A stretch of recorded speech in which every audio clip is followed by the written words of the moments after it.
Hello, friends. This is the AlphaList podcast. I am your host, Toby. The goal of the AlphaList podcast is to empower CTOs with the info and insight they need to make the best decisions for their company. We do this by hosting top thought leaders and picking their brains for insights into technical leadership and tech trends. If you believe in the power of accumulated knowledge to accelerate growth, make sure to subscribe to this podcast. Plus, if you're an experienced CTO, you will love the discussion happening in our Slack space where over 600 CTOs are sharing insights, or visit one of our events. Just go to alphalist.com to apply.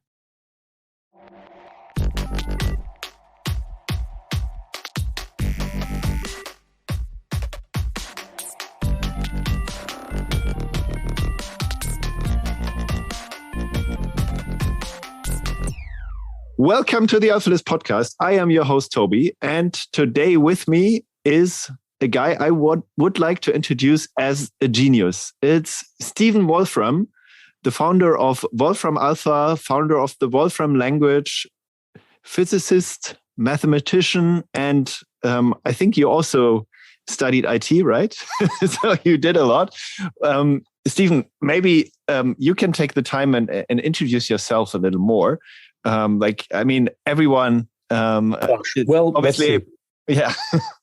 I mean, I've spent my life kind of alternating between doing basic science and doing technology development, and it's worked pretty well. It's kind of been about 5 alternations so far, and typically the pattern is you develop some basic science that leads one to understand various kinds of technological directions one can go in.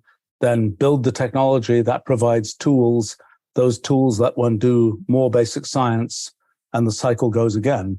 And I suppose the big thing that for sort of technological purposes, there's been kind of a big theme, which is this idea of computation. Actually, it's something that's gone across my science and my technology. This kind of idea of computation, what can you do with it? And kind of how much of the world can you sort of understand computationally, both in terms of the science of how you can model things about fundamental physics and space-time and so on, and things in terms of what can you do at a practical level in the kinds of products one builds and the kinds of services one creates and so on. What can be made computational? And so the big sort of technology kind of foundation that I've been working on for the past 40-something years is what's now Wolfram language. And the concept there is to make a language that can describe as much as possible of the world computationally. It's a different objective. I mean, programming languages are we've got computers, they do particular things, they have, memory and arrays and variables and loops and all this kind of thing. A programming language is all about kind of telling a computer in its terms what to do. My kind of goal has been, given the way the world is and the things we think about, we think about cities and chemicals and we think about kind of paths from here to there and so on. Those are not the kinds of things that a computer intrinsically deals with. But sort of the goal of a computational language is to have a way to talk about those types of things in a way that both we humans can understand and a way that computers can deal with. And that's been kind of the objective in building up our computational language, is to have something where it's kind of a computational representation of the world. And I kind of view it as being like a modern analog of what people did in the building up of mathematical notation maybe 500 years ago, where kind of before that time, if you wanted to do math, you were just using words to describe mathematical ideas. And then people invented plus signs and equal signs and things like that. And one had this kind of streamlined way to talk about math. And that was a big deal because it led to algebra and calculus, and it kind of led to our modern kind of mathematical sciences and kind of mathematical approaches to engineering and things like this.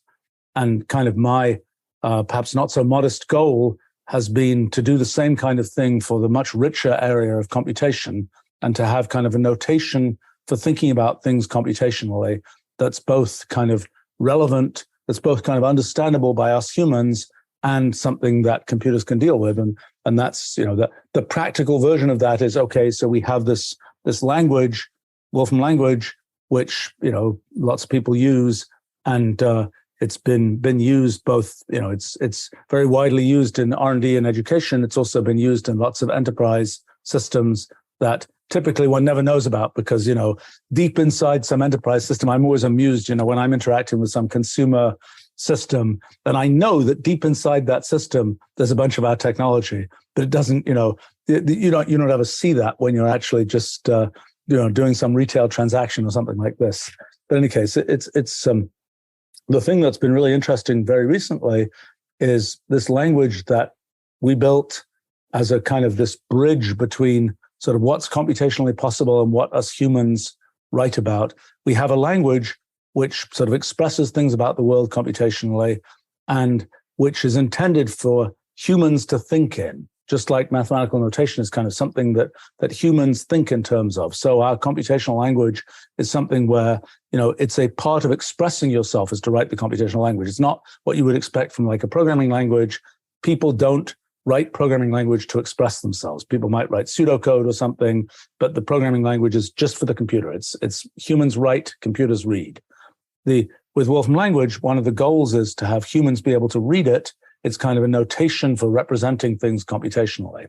And one of the things that's been a big win recently is kind of, it's something that humans can deal with and AIs can also deal with.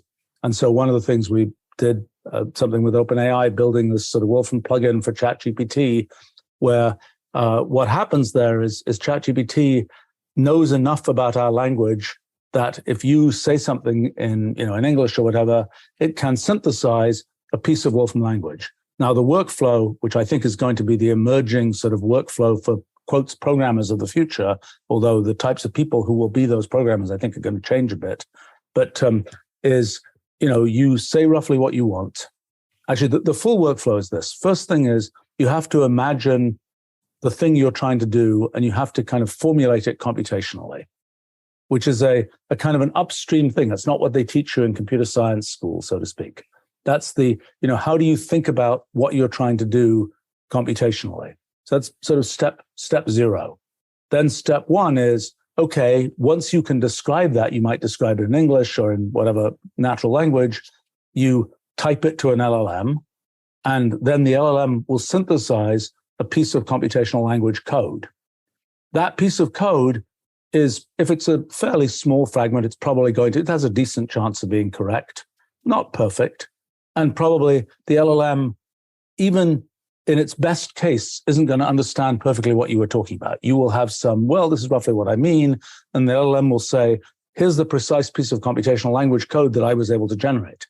And then, and this is where it gets really pretty interesting, then the human can read that code. And that's a unique feature of Wolfram language because it's not something that's it's not what other programming languages have signed up for. You can read the code. It's short enough and sort of human level enough. You can read the code. You read the code. You say, okay, that's right. And, typically my experience, and this is, only a few weeks we've had this technology, so to speak. So, it's interesting to watch people use it, actually. What you find is people sort of poke around. They use natural language. They try and refine what they want. The LLM produces a piece of reasonable Wolfram language code, which it can then run and see whether it actually gave the right answer. And then, but it isn't quite right. And then people say, well, I can read that code, and they just fix it. And then they've got a brick, which they can then use as a kind of solid computational brick that they can start then building this whole sort of tower of capability on. So it's a really pretty interesting workflow where you're not using the LLM to make a brick that you're going to build a giant IT system out of. That's just not going to work. But what you can do is to use it to synthesize something which you as a human can then read, and you can say, yes, that was really what I meant. Now I've got this solid thing that I can then deploy and start building in this sort of big IT tower. I mean, the thing that's really very new, we've been, just last few weeks, we've been posting a bunch of things about integrating Wolfram language and LLMs. And one of the things that's pretty interesting to watch is the LLM, you tell it what you want, it writes a piece of code, it runs the code, it sees, the code didn't do the right thing, it tries to fix the code, And actually, a workflow we're just building is it creates tests for the code. And then you look at the tests. And I think it's going to be an interesting dynamic that the human will look at the tests and say, no, that wasn't what I meant. That test is wrong. That test wasn't what it was supposed to do in that case. Because the human didn't think about that corner case, but the LLM said, well, what about this corner case? What do you want to do in that case?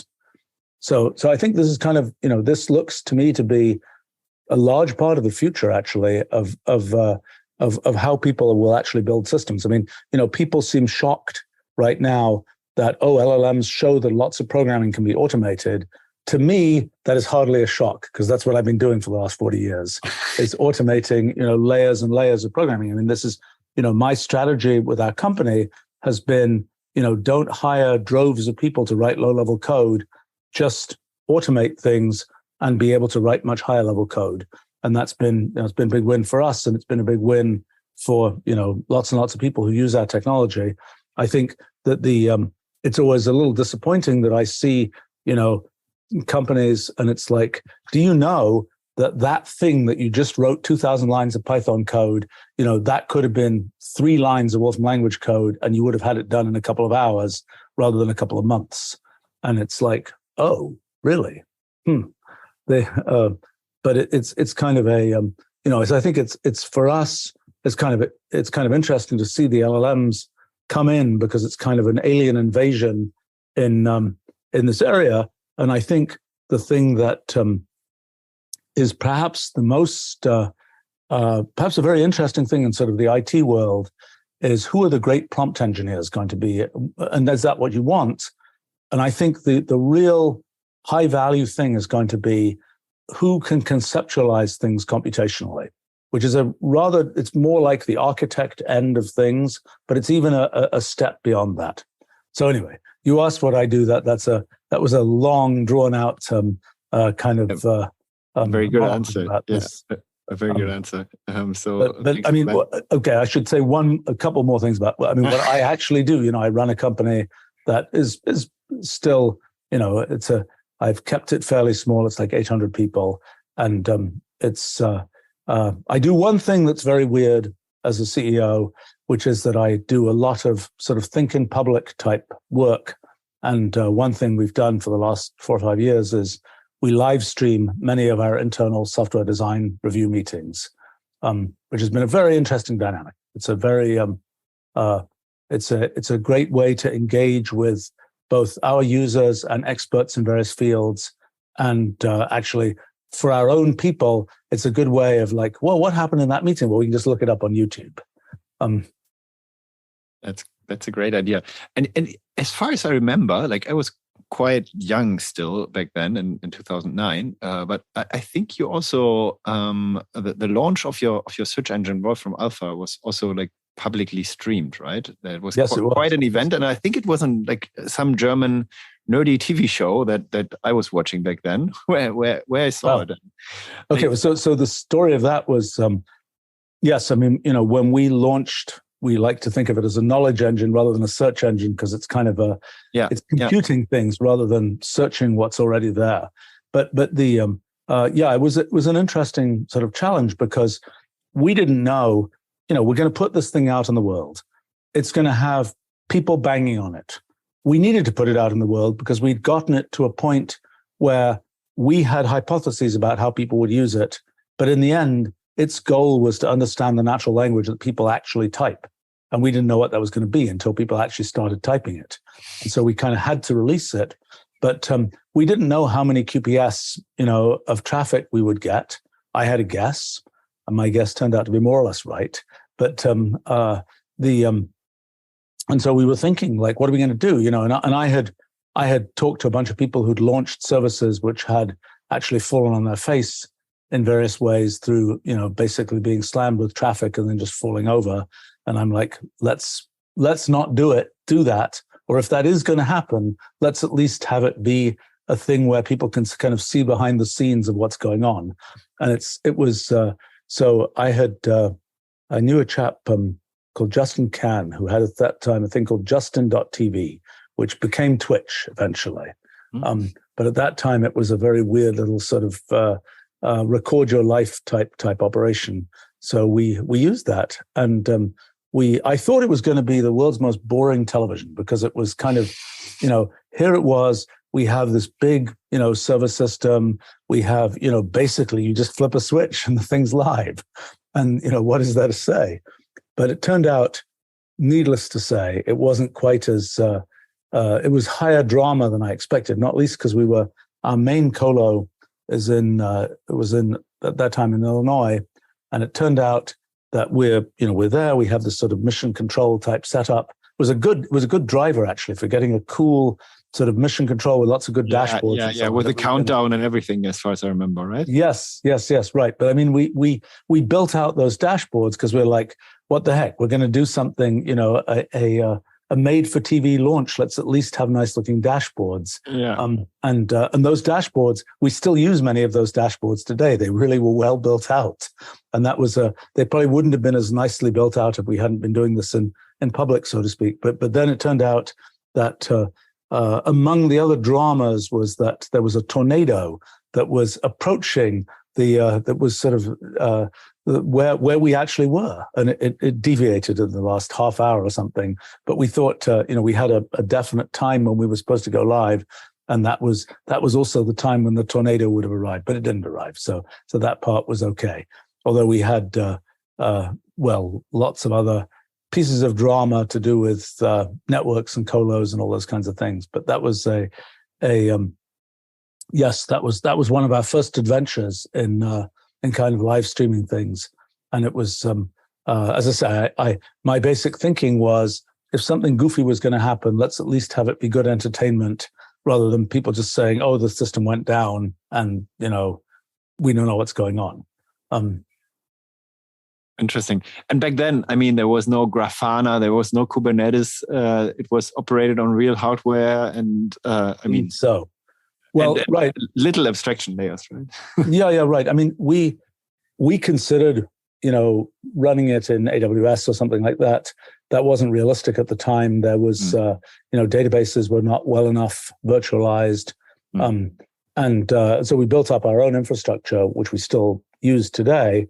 And it's, I think we're at the beginning, we would see, there'd be some news article about our stuff and we'd see a spike in the traffic.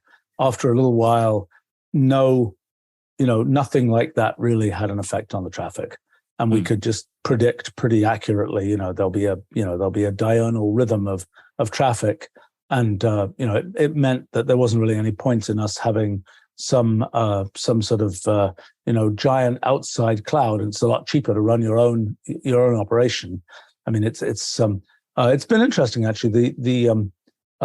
Nowadays we have containerization for us has been complicated and not in all cases worthwhile. I mean, we've run lots of big companies run our stuff and they just want it to run. And whether it's containerized or not, the main thing is, does it run on our, in our infrastructure? And it's actually usually the pattern tends to be, is come in and they'll say, yeah, we're going to set it up on our thing and we're going to set it up. And in the end, we're setting it up and it's on, it lives on whatever infrastructure exists. But we've been, it's interesting to see we're about to see another bunch of deployments with a bunch of LLMs and LLM providers. And those we'll see how those deployments, what technology actually ends up getting used, because we now have all of these lovely, containerized solutions and so on. Whether that's all of what actually gets deployed, we'll have to see. But the thing, for us, there's Wolfram Alpha, which is all based on Wolfram language underneath. I mean, Wolfram Alpha, its main idea is it's taking natural language, converting that through NLU to Wolfram language, to precise computational language, then doing computations. And at the beginning, I thought that was going to be the primary path for communication between LLMs and our technology stack, because we already have this NLU layer that can essentially catch, the LLM produces natural language. We can then catch that natural language, turn it into precise computational language, and then compute from it. That flow is very good because once our NLU system thinks it understands something, it has extremely high reliability at knowing what it's talking about, so to speak. So even if the LLM is producing something that's kind of nonsensy, the NLU layer will just say, "Oh, I don't understand that," and nothing, and it won't come through to the sort of computational layer. And so that's sort of a way that works. But for example, the plugin, the ChatGPT Wolfram plugin, is a joint Wolfram Alpha and Wolfram Language plugin. And so the prompting there basically says, if you're going to ask something that you have to ask in natural language, ask it to Wolfram Alpha. If you can write Wolfram Language code, try and write Wolfram Language code. And strangely enough, at least as of a couple of weeks ago, I haven't looked more recently, about half the time it was going to one branch and half the time it was going to the other. So it was kind of, it was because what it then gets back in the ChatGPT use case, what it's getting back is primarily text that it's going to use to knit into whatever it's writing. That's less. I mean, I think the bigger, use case for us is to use an LLM to actually be part of this flow of writing code. And so a thing we just brought out last week is this thing we call chat notebooks, which is a combination of the notebook idea that we invented back in 1987 together with chat. And that's pretty interesting. It's really, really pretty cool. I mean, it's a vastly better interface for chat than the pure sort of glass teletype type interface of because going back and being able to edit, even just being able to edit what you asked before, having these cells that have we have chat cells, we have cells that contain chat, they have cells that contain code, cells that contain text. You organize the whole thing into this kind of this thing. I don't know what it's going to look like. I mean, the sort of the how do you do software development in a world where some of what you generated came from chat, and how do you do that? One of the things that's confusing there is chat is not reproducible, and so what you're really wanting to do is you're wanting to kind of excavate the nuggets. You go yak yak yak, and you do a chat. And then it generates a piece of computational language code. That's the nugget that you mine. That's the thing you actually use. That's the thing you build on. But it will be useful, I think, to see what was the chat, because that's kind of the comments. That's the heavily enhanced comments. The other thing that's really cool that which means that you version it at a certain point, et cetera, right? Like if you look at it like right now, like most people use ChatGPT, and I don't know, I also like write Python with it, et cetera. You just want to version it. You want to be able to manipulate the individual steps and then have like tests running against it, and then Yes. you end up writing specs, right? It really reminds me of, like, I'm a Rubyist, so there was behavior-driven development as a trend where you actually wrote tests and described things that were happening in real language, just for better readability. And this kind of is now reality, right? Like you can just write specs.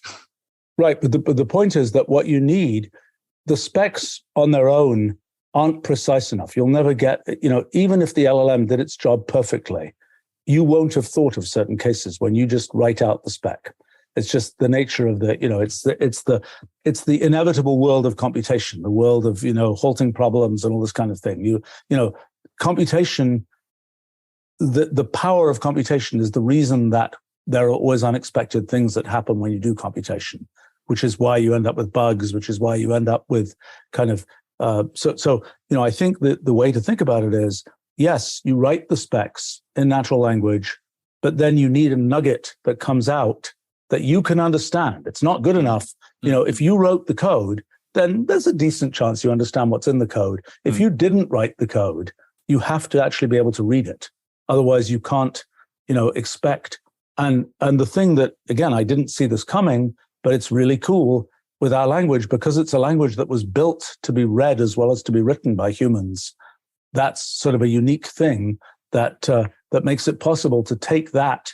It's short enough, succinct enough, kind of high level enough, and it talks about the world rather than talking just about, when you talk about, you want to talk about a city in Ruby or something, you'd be referring to some external database and you have some whole, schema of this and that and the other, and it's not part of what is defined in the language that you know about. So our objective is to have all of that stuff, all the sort of common knowledge of the world, so to speak, be part of this precise language that we've defined, so that you can work with it. But yeah, I think one of the things that's interesting right now is you're running interactive Wolfram language stuff, and something goes wrong, generates a message. Maybe it has some internal way that it wouldn't bother to generate a message, but it's suspicious that you didn't do the right thing. What now happens, this is very new and not yet out in the world, is the LLM, it says, okay, LLM, take a look at this. And it can show the LLM a lot of stuff that's really boring for a human, like stack traces, all kinds of documentation stuff, and so on. And the LLM seems to do a remarkably good job of summarizing what's going on. So in other words, the code, something goes wrong with the code, and the human would have to say, oh, let me look at this, stack trace, let me run a little fragment of the code. Print debugging. Yeah. Yes. Yeah. Well, you don't need that. One of the features of Wolfram language, because it's a symbolic language, one of the things that happens is that any fragment of a program is a valid program. So you can always pick up a piece of a program, and there's always a symbolic expression that is that's a valid piece of input, a valid piece of output. So you don't end up having to sort of write, quite the same kind of harnesses that you would have to write without that. But in any case, yes, it's the equivalent. But the point is that the LLM seems to do a pretty good job, given it is exposed to things sort of beyond what the human sees. The human could look at them if the human wanted to, but the human will typically be like, oh my God, there's 1,000 lines of logging information here. I'm not going to look at this. But the LLM looks at it and can summarize it and does a pretty good job of that. And that's another piece of modern kind of modern workflow. I think the thing that I keep on, and again, this is very new stuff. I mean, we've only really been able to see this last 2 or 3 months. And the tooling that we have is really only, we just released chat notebooks last week. We just released our prompt repository last week. We have coming up probably in a couple of weeks, we have, we released a kit for making plugins for ChatGPT. So having ChatGPT call our cloud, through our instant API mechanism in Wolfram language. The thing that's coming is tool calling, general tool calling inside an LLM. And that's, we don't yet know exactly what that's going to make possible, but basically what I think is going to happen is the LLM is trying to write code, and it is making use of tools, like there's a documentation search tool, there's debugging tools, there's test writing tools, and there's code execution tools.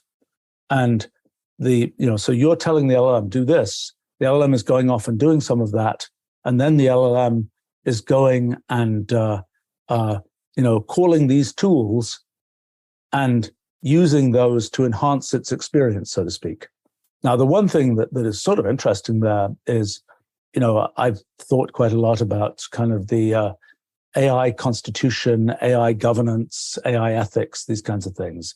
And, for me, those things have been very interesting, but a bit philosophical. And then I'm thinking, okay, we're going to have one of these tools, and this tool has the structure of the LLM is writing code, and that code is going to execute on my computer. And at that moment, I realized, all this theoretical stuff about AI ethics is well and good, but the question is, do I want an LLM to be writing something which is actually running right there on my computer? Like Auto GPT, right? Which is trending a lot. Like, do I want this? Yes, right. But I mean, what's interesting, even in the in our ChatGPT plugin kit, you're able to write code that runs locally on your computer. So ChatGPT is writing, it's writing the code. That code through a kind of JavaScript hack in ChatGPT is calling back to your computer, and it's actually running locally on your computer. And so now the question is, well, what kind of sandboxing do you have? And many of the things you might think, I'm going to sandbox it and not let it, read and write files. Like containerization there, yeah. Yes, well, you can do that, but some of the things you want it to do, say, well, can you organize my files for me? Well, you can't do that if you can't write any files, right? So it's that's an interesting sort of moment it's actually, for me, I always like it when these kind of sort of deep, almost philosophical kinds of questions end up sort of colliding with the here and now technology practicality, and this is such a case. And so I'm kind of looking forward to trying to unravel this one. Which I think is why we're also excited for months now about AI, right? Why the world is really excited, because this loop is finally there, and it got more accessible with ChatGPT, etc. So people can really feel that it's real, and it's in a way nothing more or less than a new form of computational interfaces, right? Where you replace the UI that was there with a new form of UI which really understands you, and this is like fascinating from my perspective. Yeah, I mean, look, we've had GUIs. I view this as a LUI, a linguistic user interface, and it will have certain. It's useful. I think what we'll see, there's the question of what does it look like when sort of a sudden advance like this is made, and does this mean there's this one advance? Does this mean we're climbing the hill rapidly from here on out? My own guess right now, and this changes week to week actually as I kind of watch these tea leaves swirling around, but my own guess is this is going to look somewhat like what happened in 2012 when kind of deep learning and kind of image identification and so on became a real thing, and one kind of understood that deep learning was a thing. The fact is, image identification today is only sort of a tweak better than it was back in 2012, 2013, and so on. There was a big step then, and then it kind of only tweaked better. I think the big thing right now with LLMs and so on is, okay, there's a fundamental capability that none of us saw coming. That's very impressive, very interesting, very scientifically interesting, actually, as well. But that's the big step that's been taken. The things that are going to come around that are really the tooling and the use cases, that's going to be a large part of where the real value comes in, more so than the core advance. I mean, I think people sort of imagine, you've got an LLM, it's going to be able to learn to do everything. I don't think that's the case. I mean, what we've got, sort of, it's interesting because the LLM is doing things that humans find easy. It finally finds quite easy too. But there are things that humans find hard, like doing math or doing computation. I mean, nobody runs a program in their head. It's just not a thing humans do, beyond, the very simple level. So there's this thing that is really a creature of the last probably 300 years of human intellectual development, and even more the last 50 years of human intellectual development, of kind of this math/computation layer that lets us build out lots of kinds of things that are not the kinds of things we humans can naturally do. Those are things that LLMs are not particularly suitable for. They can, like us, they can use those tools, but they're not a substitute for those tools. They're these sort of two branches. There's the computational branch and the kind of linguistic branch, the LLM branch. It's kind of like the statistical AI versus the symbolic AI, at least a little bit. That's not a perfect analogy, because the symbolic AI never really got that far, never really engaged that much with kind of the computation side of things. But I think that's the thing that, had this arrived, before we had computers and the whole sort of idea of computation, it would have been, and after all, neural nets were invented in 1943. And, what we have inside ChatGPT is not that different from what McCulloch and Pitts was suggesting in 1943, just a lot bigger and with a lot more training data, and with a lot of clever engineering that's been done, and an understanding of the use case. And I think so. I think the thing that at this point, I think sort of this has been a wake up call about there's a lot of stuff that can be automated. People generally didn't realize could be automated, although, as I say, I've been doing this for many decades now, so it wasn't exactly that part wasn't surprising to me. I certainly couldn't have told you that we would have the kind of linguistic success of ChatGPT in 2023 or even in any year. I did not see this coming. I don't think anybody else did either. Even tracking the language models as they existed in previous years were not that impressive. And the thing that ended up happening was, I think, a piece of I think the folks at OpenAI sort of thought of it as software engineering, but it ended up being this kind of thing that finally made this sort of alignment of what the language model was doing with what humans want to see happen, finally made that work. I kind of think if you look at the history of technology, an interesting analogy is what happened with the invention of the telephone, which was, people had known throughout the 1800s pretty much that there was electricity, there were telegraphs and so on. You would be able, electricity should be able to transmit a signal that would be like a human voice. But nobody ever managed to make an intelligible human voice come out. And then Alexander Graham Bell, through what one might consider to be, partially hacks, I suppose, realized, it so happened that the things he did made the voice at the other end intelligible. And so similarly here, we've kind of known, well, you can get something that reproduces kind of the statistics of language, et cetera, et cetera, et cetera. But to make something that fluently seems understandable as a linguistic generator, that was a thing that it was a surprise, and it wasn't obvious, kind of what would be almost the hacks that were needed to make that happen, and when it would happen, that wasn't clear. So the actual hack was essentially someone building a user interface for it, right? A little bit more than that. GPT-3, a little bit more, but I mean, GPT-3 was around for ages already, or a while at least, and then. Yeah, it was accessible.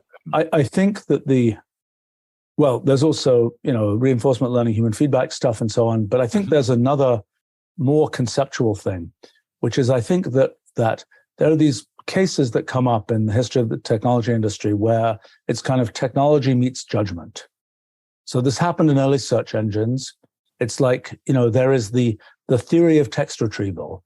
And then there's how do you actually tweak it so that the thing is actually useful in the end? And it's a thing where a lot of technology companies struggle with this issue. I mean, they have, it's like, let's just put more programmers onto this job. They can, and a lot of the large tech companies, have this kind of model, even though they have lots of great people, it's kind of like, we got to solve this with machines. And then there are quite separate kinds of companies that are really about content. They're publishing companies or something like this, where they're really about, we're going to write the magazine or whatever. And there's this sort of rare interface between this kind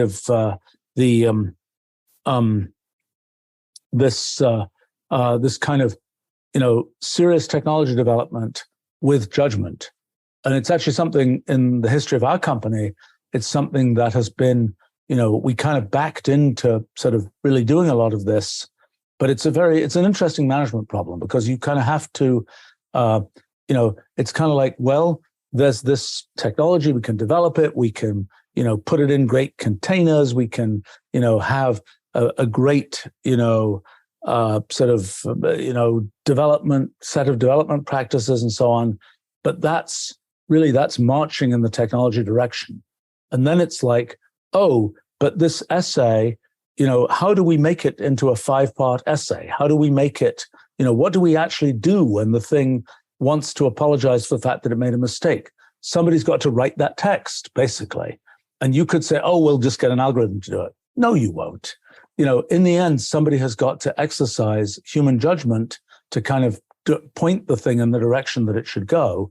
And that's something that in many it's often a management issue to see how do you merge what is sort of it's all programmers with it's kind of something where there's human judgment. And, it's like you can't run, it's not the same kind of, it's not like you can do, run automated testing. You can't run regression tests against the human judgment type thing. It's a different kind of thing where you have to have a different kind of confidence in people, or and people know about sort of the idea where you have, a creative crowd and a kind of delivery crowd, but this is a little bit different. And it's sort of an interesting problem. And it's something, I think that's, if one were to look at, what was done right with ChatGPT and OpenAI, I think it's kind of one of these technology meets judgment type stories where, that's what made it a product that was really usable, as opposed to something that was pure sort of technology all the way down kind of thing. And I think, again, as we look at, what will be the effects of sort of the AI story, I think it's, it's very much about sort of, we have now this powerful tool, just as, machine learning was already a powerful tool. But I watch people who say, we're going to just solve this with machine learning, they say. And you realize there's a very simple pattern. If you've got a problem where if you get it right 80% of the time, and it might be completely wrong the other 20% of the time, but if it's right 80% of the time, you're a winner. That's something you can realistically throw machine learning at. If it's something where it's got to be right 100% of the time, machine learning is probably not the right technique. If you're making a search engine and you want to have something where, out of the 10 links you see, the 3 of them are really good, then that's a winning product if 3 of them are really good, even if one of them is completely stupid. But if you're trying to make something where you're, precisely trying to, launch that spacecraft or some such other thing, it's not adequate if 1 time out of 10 the spacecraft blows up because it did something, something totally goofy happened. So, this is again in understanding LLMs, understanding the modern round of sort of AI stuff. That's again, it's kind of thinking through what use cases really are fit for this, for this type of technology. And as I say, the thing that is just a wonderful thing for sort of the future of computation and programming and so on is this fact that you can get these nuggets of kind of computational language out but you have to understand them as a human. If the thing just is saying, oh, here's a piece of code, put it in your system and be happy, that's probably not going to end well. It's the case where like mathematical notation, it's kind of this computational notation allows you as a human to say, oh yeah, that's what I meant. Let me, put that as a brick, start building my tower, so to speak. And I think that's, and as I say, I think one of the very important skill sets is this kind of, can I conceptualize things about the world computationally? And that's something that isn't really what is typically taught in kind of, IT, computer science type things. That's more, it's kind of a meta skill that people might get as a result of doing a bunch of projects in those areas. And I don't know exactly how to teach that. I've been thinking about that question, and it's kind of like it's interesting because it's a generalist field. It's not a specialist field. It's something where you want to know how to think about things computationally. The more you know, the broader your knowledge, the better off you're going to be, rather than, oh, I know this very, very specialized thing, but I know this giant tower of specialized stuff. And I think, my feeling is that the value of sort of specialist knowledge is probably going to go down a bit because there's more of it that, you need to know it. Okay, we can automate, getting to that.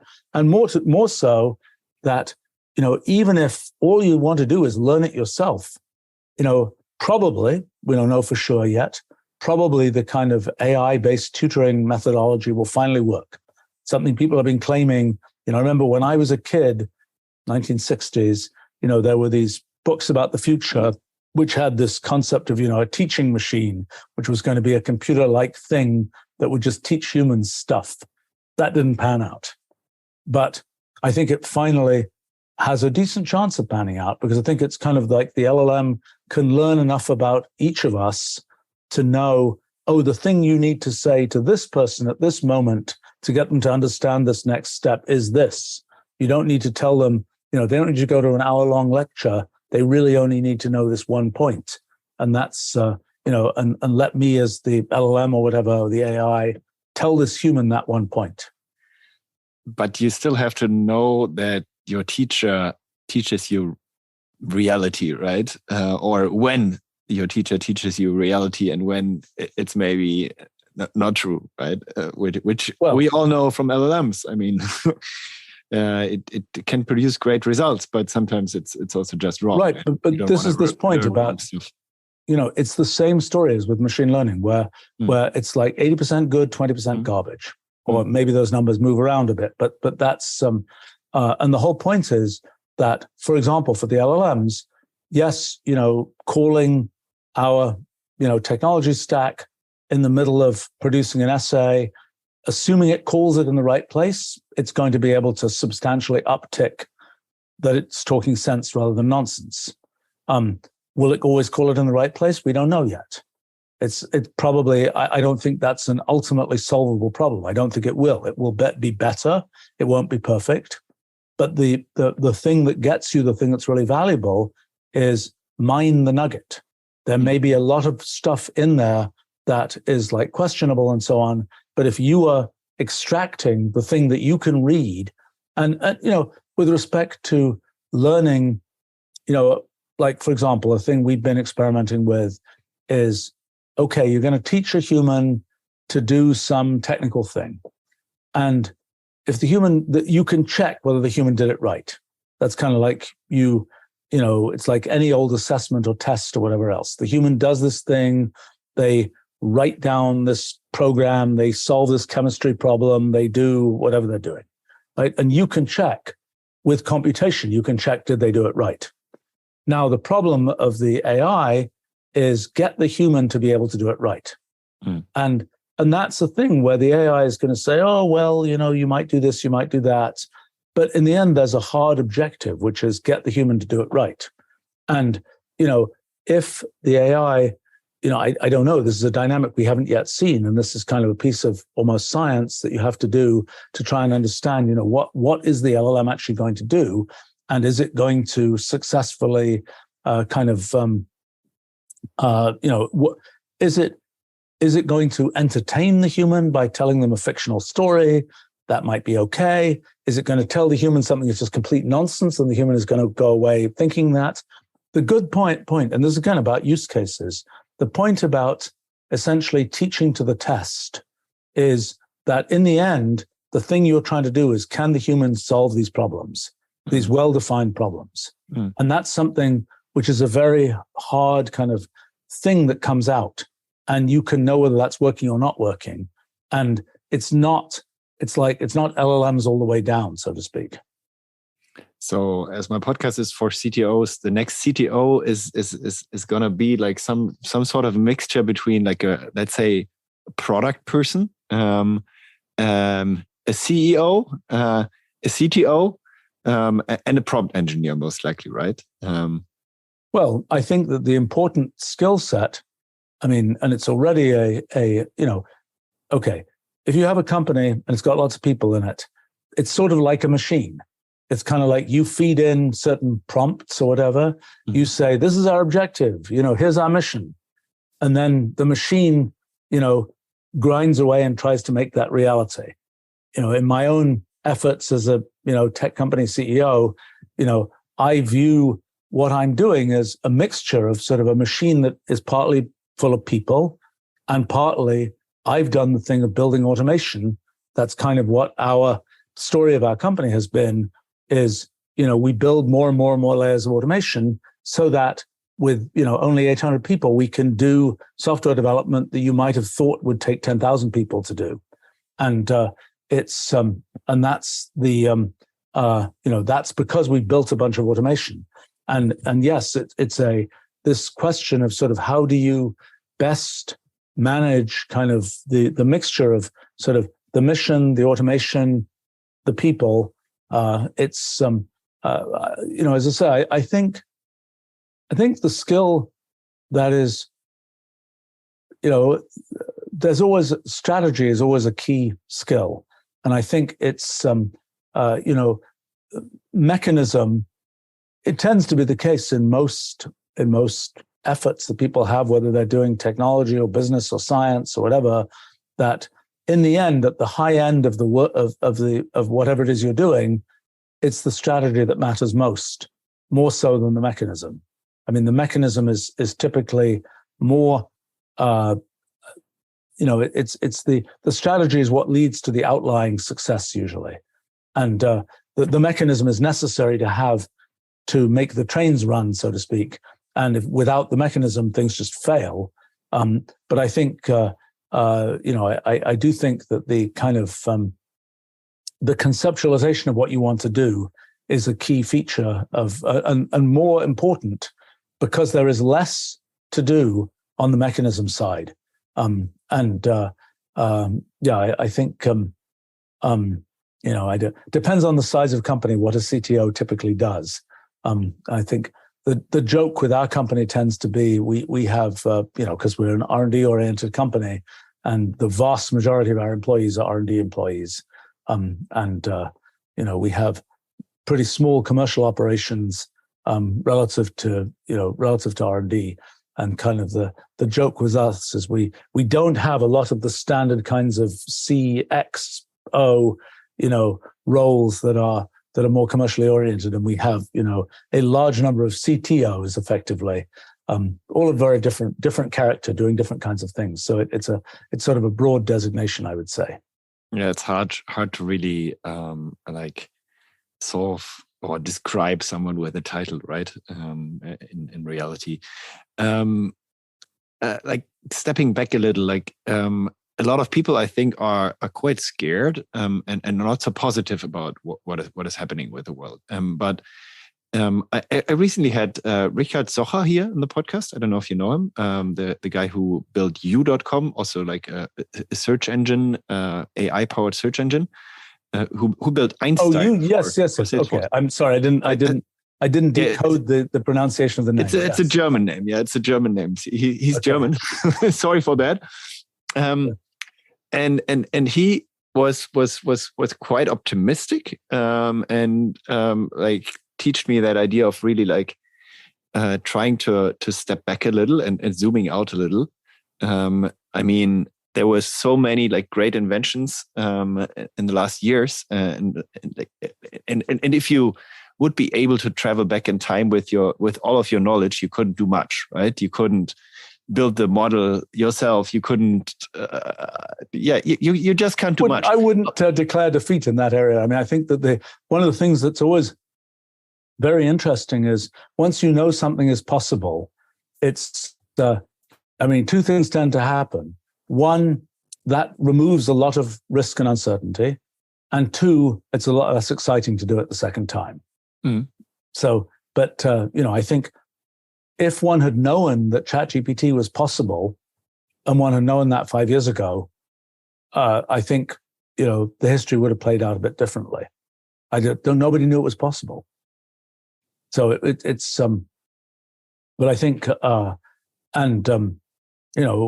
I think we'll have to see how difficult it ends up really being to build these models. And I think particularly as the pure knowledge part of the model stops being part of the actual neural net piece. And, as it's not yet successfully done, but as one can factor out stuff where you can call our technology to get the actual sort of core, you can get the detailed knowledge that way. You don't need to know the, precise states of this, that, and the other. Those are not part of the common knowledge that you need to support the linguistic user interface, so to speak. And once those are factored out, which presumably they eventually will be, I think people will say, "Oh, actually, it was pretty easy to build this kind of linguistic user interface." It's kind of shocking we didn't do it, 15 years earlier. Yeah, it's just layers of abstractions that are added, right? Throughout the time.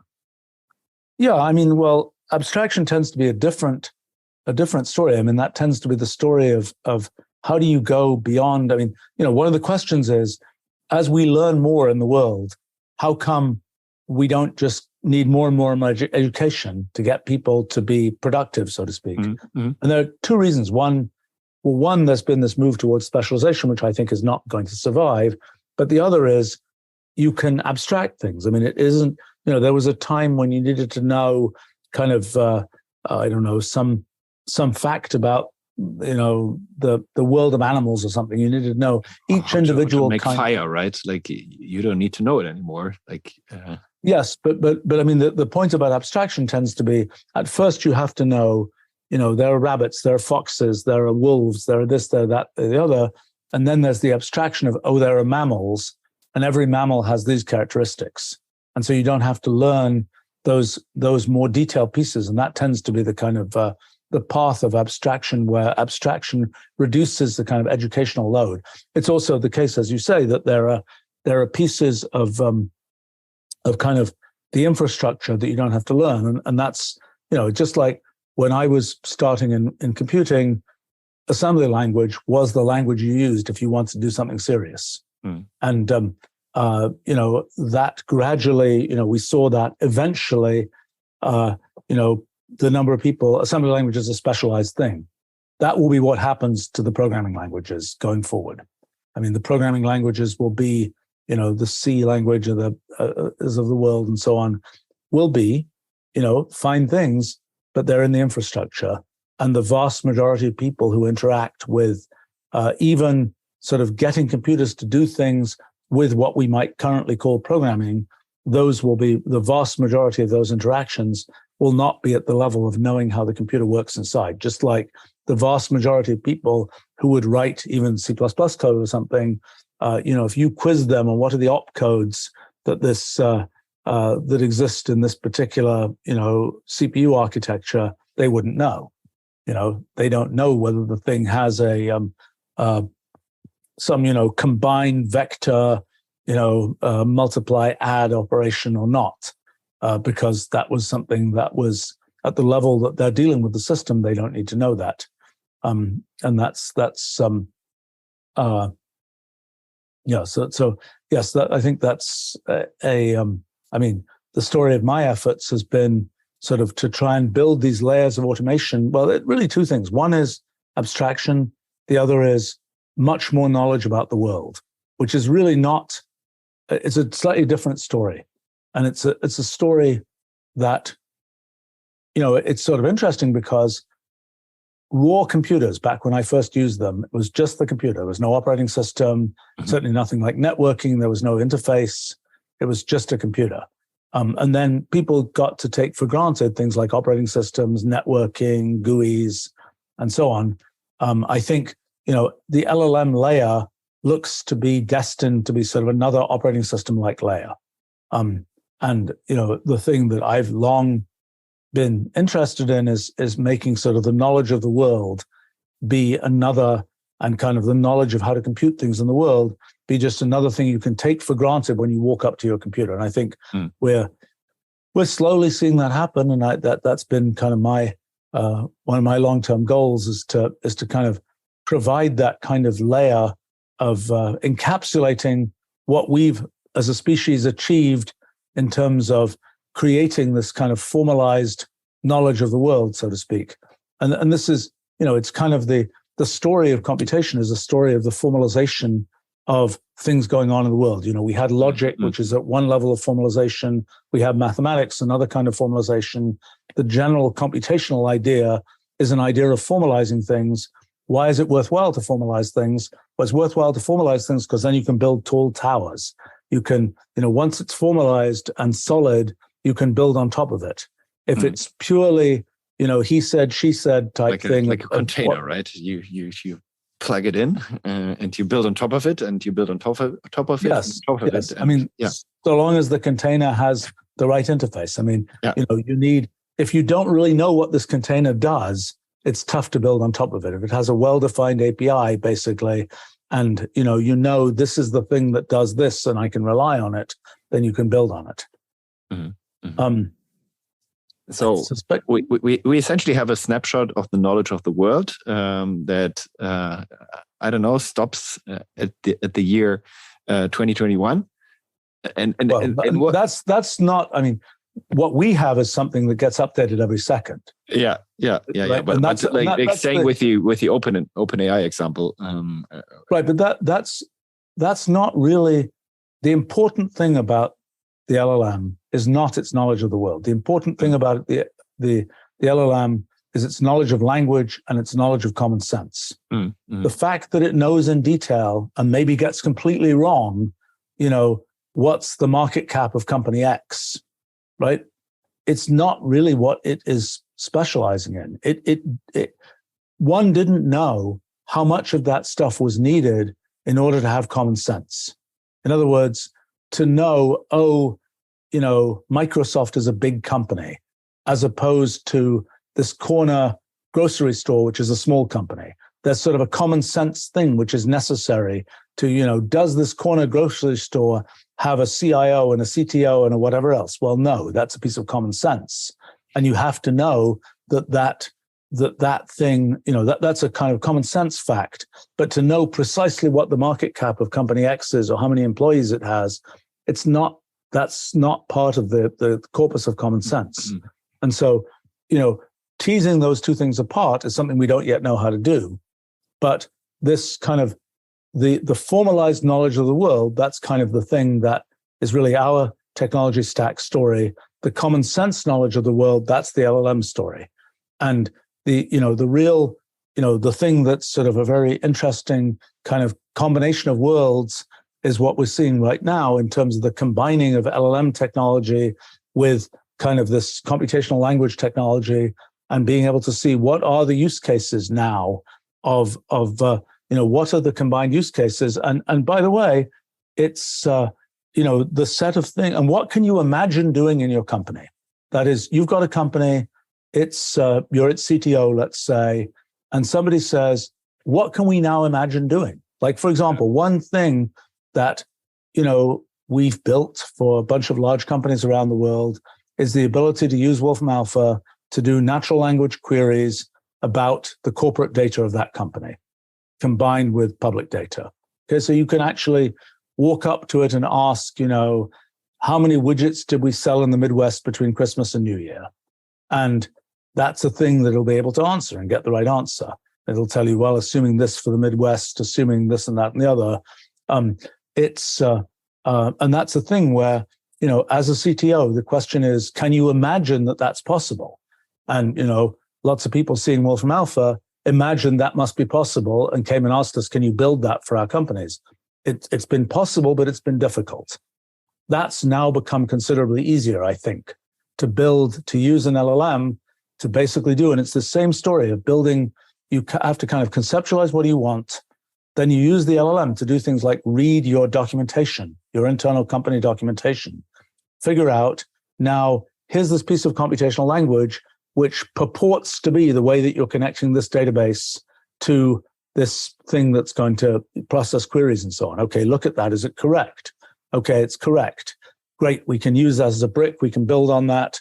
And pretty soon we've been able to do something which was sort of science fiction in the past, of being able to have, executives at some company be able to just make natural language queries to ask the, what if type questions that normally they'd have to go to the, IT department or the corporate analysis department or whatever to go and get that question answered. And probably the people would come back with a different question than the one they thought they asked. And it's all a big messy loop.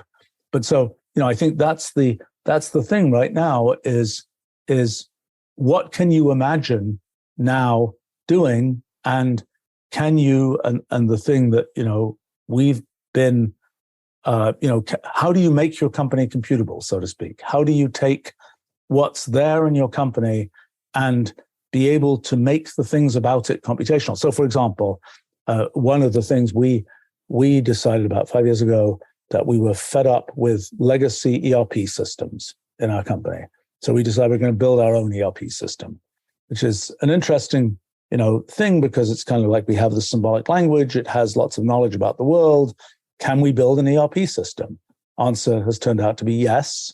It's a really quite spectacular thing that we've built for ourselves right now. Eventually, we'll probably spin off something to sell it to other people too.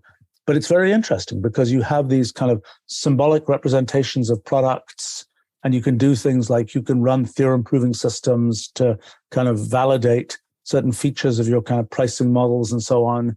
You can, have separate kind of pricing engines that run against those symbolic product descriptions, et cetera, et cetera, et cetera. It's a thing where once you can imagine kind of what is computationally possible, what you have to think through, how do you make this company, how do you make this thing computational? And I see this in, I'm not usually personally involved, but we have, a consulting organization that works with typically large companies trying to help solve these kinds of things. And it's very interesting to see that once you can correctly imagine how to make something computable, as I say, we built a technology stack that is intended to make that a reality, so to speak.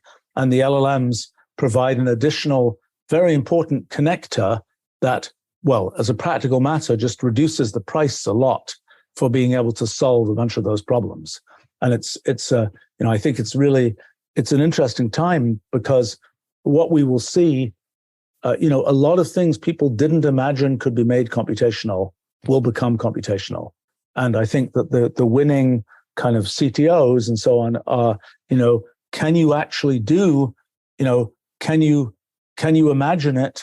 Can you prototype it? And one of the things we've been doing a lot of recently is these tools we've been building around our language for dealing with LLMs are kind of, again, they're very new. Like we released a bunch of them last week and there are more coming in the next few weeks. But the thing that is really interesting about them is they are spectacular for prototyping things. We don't know what can be put into production because that's not yet the time to put these things into production. But in terms of, what is the strategy around LLMs? How do you prototype something that, uses an LLM? We have, it's been really interesting to see. We've been able to build this really nice pipeline of technology for that. And again, we're probably, in fact, just last night, I was using our technology to do something which is some kind of mixture of science and pre-technology, I would say, and discovered all kinds of interesting things which wouldn't have been possible were it not for the fact that we have a whole bunch of automation that connected to LLMs and so on, that I can just go explore essentially I'm right now exploring the kind of alien minds of generative AIs and finding all kinds of things that I didn't expect. I learned a bunch of things even about the human condition, which I did not, I was very, very surprised by. It's very interesting. What's the AIs, through their training have learnt a lot about us humans. And it's really interesting to see kind of in the big picture what they've learned. And that was one of the things this is a science thing, But as a scientist, how do you look at inventions? It's like stepping back a little.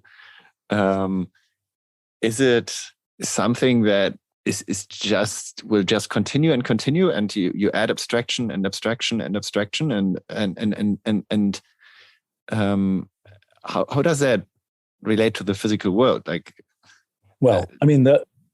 Technology is mostly about taking what exists in the universe and figuring out how to apply it for human purposes. It's like you discover, okay, we find iron. Okay, what can we use iron for? We find, liquid crystals. What can we use liquid crystals for? And much of it is about this use case thing. Can I imagine what I could do with a liquid crystal? Okay, once I can imagine it, then I find these liquid crystals, I build them into displays, et cetera, et cetera, et cetera. I think one of the questions that certainly comes up as a theoretical question is, will there be a time when every invention that can be made has been made? And the answer is no. One can see, this is a longer story about basic science, but there's this phenomenon I call computational irreducibility, which is basically the statement that even when you know the rules by which a system operates, you can't know what it's going to do much more efficiently than just following the rules and seeing what happens, at least usually. sometimes you can find these sort of pockets of reducibility where you can kind of jump ahead and see what's going to happen. And those pockets of reducibility, a lot of that is where there's an invention. How do you take kind of what would otherwise be this kind of inexorable process, and how do you make something where you make that easier? It's kind of like, it's sort of part of the story of economics as well. It's kind of like you could take the raw material that went into an iPhone and you could deal with it separately, or you could figure out this kind of packaging of it all into an iPhone that you can then use to kind of to jump ahead. And I think it's the sort of story of, will there be an end to invention is I think this, that there's always more to explore in the computational universe of possible things. But the only question is, will we humans care about it? That is, will we humans, we can say, well, you can build that. And for example, I've spent a bunch of my time as a scientist exploring kind of what programs can in principle do. And you can create a simple program. It can do really complicated things. You look at it, you say, well, that kind of reminds me of something in nature or whatever else. But then you say, can I use this for something technological? And you look at it and you say, I can't think of what I can use it for technologically. And then sometimes there'll be a moment where you say, I have this technological use case. Now can I find a program that will satisfy that technological use case? Oh, yes, I can do that. In a sense, that's the big story of machine learning and so on, is there is this kind of pretty generic sort of program structure of neural nets. Now, can I use it for human purposes, so to speak? Can I align it with what us humans are interested in? So I think the challenge is really for us to define, what's the use case, so to speak? How do we get, how do we, this question of will there sort of be an end to invention? The answer is there's an infinite amount of stuff to discover in the computational universe. The question is, which of those things will we say, oh yeah, we really want that? I literally was just the explorations I was just doing about generative AI. It allows one to kind of see what an alien mind thinks about. And it's like you can generate images, which are sort of the mental imagery of an alien mind. And so when we say, oh, think of an image of something, okay, you might think of an image of a tree or a car or whatever else. But you can also say, what would a sort of an alien mind not aligned with human thinking, what would it think of? And most of what it thinks of is stuff that's incomprehensible to us. And it's kind of interesting to see as you go away from what is directly comprehensible to us. Anyway, this is a long scientific story that I've just been trying to figure out right now. And unfortunately, I have to disappear in a minute. So if we've got some last kinds of... I have one last question. I have one last question for you, and it's a little surprise. I don't know if you know about the time machine mode in ChatGPT. It's it's Sam Altman's best kept secret. So, and he gave me access, and it allows you to physically travel back in time. And I now have a prompt prepared that I want to travel back in time with you to the year 2009, shortly before you launched Wolfram Alpha. And you have the chance to whisper something into young Stephen's ears. What would it be? Probably it's just go do those projects you've thought about doing. It's, it took me, we had this big breakthrough in fundamental physics in 2020. And that was a project that I had really conceptualized in the early 1990s. And it took me close to 30 years to get around to actually doing that project. And I have about half a dozen projects that I've long intended to do. And it's been interesting to, and Wolfram Alpha was a project that I conceptualized, though not in its final form, when I was a kid. And it took me, several decades to get to the point of actually doing it. And I think I just finished a project that I kind of originally started when I was 12 years old. I just finished a few months ago now. There are a number of these other things where Wolfram Alpha should have been a good example to me of just go do these projects which one thinks about doing, but it took me another 10 years or so to get around to doing this physics project, which I had long intended to do, and which, a bit like ChatGPT, kind of worked out unbelievably much better than I expected. It's kind of so one of the things is it's worth trying to do these projects, and I think that's probably the and as one gets older, it's kind of like the clock is ticking on do you get to do these projects or not, and so it's I think that's probably the it's funny because I've done enough technology and enough sort of running companies and things like that it's I don't there's always some uncertainty in what's going to happen, but there's a certain degree of it's going to work out more or less this way, and the only thing that